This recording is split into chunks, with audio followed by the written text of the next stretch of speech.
We see ads everywhere, right? But have you ever really thought about one of their most powerful and kind of invisible tools? I'm talking about the music. You know that feeling? You're just going about your day, and bam, out of nowhere, you're humming the tune from a car commercial you saw 3 days ago. How does that even happen? Well, I can tell you it's definitely not an accident. It's actually a carefully planned science. And in this explainer, we're going to pull back the curtain and show you exactly how it all works. So, let's start with what's actually happening inside your brain when you hear that music. Section 1, your brain on ad music. Because spoiler alert, it really is all about feelings. Okay, this is the absolute key to the whole strategy. Advertisers know that a lot of the time we make decisions based on our emotions, not just pure logic. So they're not just trying to sell you a product, they're trying to sell you a feeling. And that can be way more powerful than just a list of facts. So music becomes this incredible shortcut to your feelings. It can make you feel happy or maybe a little nostalgic or super energetic, all in just a few seconds. And when they pair that feeling with a product, they create this really strong link in your mind. It's a connection that's so much deeper than just reading a boring list of features.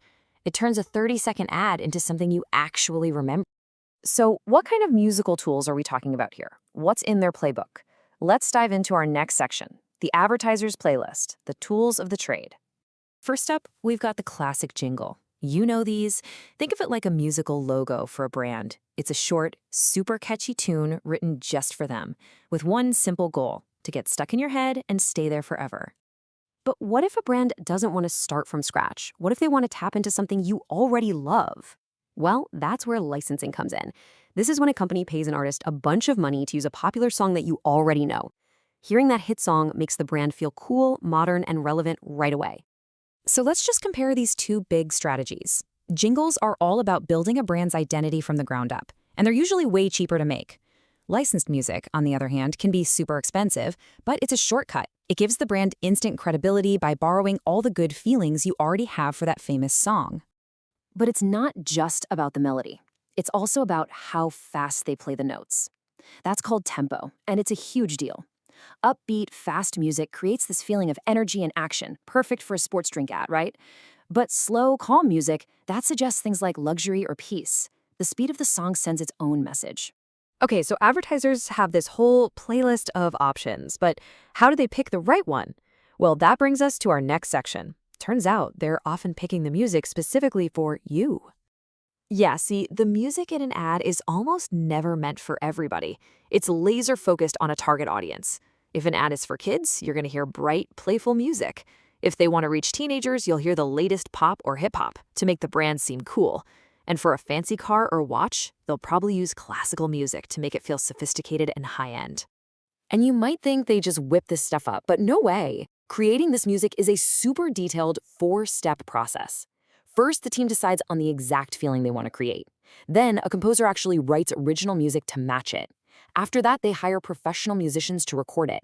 And finally, sound engineers mix everything together perfectly so it sounds amazing in that little 30-second ad. Every single note is planned. Now, this whole idea isn't new, but the way it's used today on our phones and social media, it's a whole different ballgame. Let's move on to our final section, the sound of your feed, ads in the digital age. I mean, this has been a thing for literally over 100 years. It all started with live singers on the radio back in the 1920s. Then, in the 50s, music became absolutely essential for telling stories on TV. And today, it's evolved into these incredibly personalized, data-driven ads we see all over our social media feeds. This evolution has led to something called sonic branding. It's a huge deal now. It's more than just a song. It's a tiny, unique sound that you instantly recognize without even seeing the logo. Think about the sound your laptop makes when it starts up, or that to-doom sound from Netflix.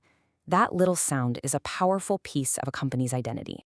So what does this all mean for the ads you see on your phone every day? Well, the game has changed.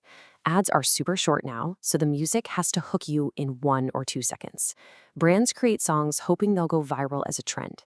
They pay influencers to use specific songs. And the wildest part? Some ads are so advanced they can even personalize the music based on what you already listen to. So there you have it. The music in ads isn't just some background noise. It's a powerful, carefully crafted tool, a fascinating mix of art, psychology, and science, all designed to connect with us. Which leads me to one last question for you. The next time an ad plays, what will you be listening for?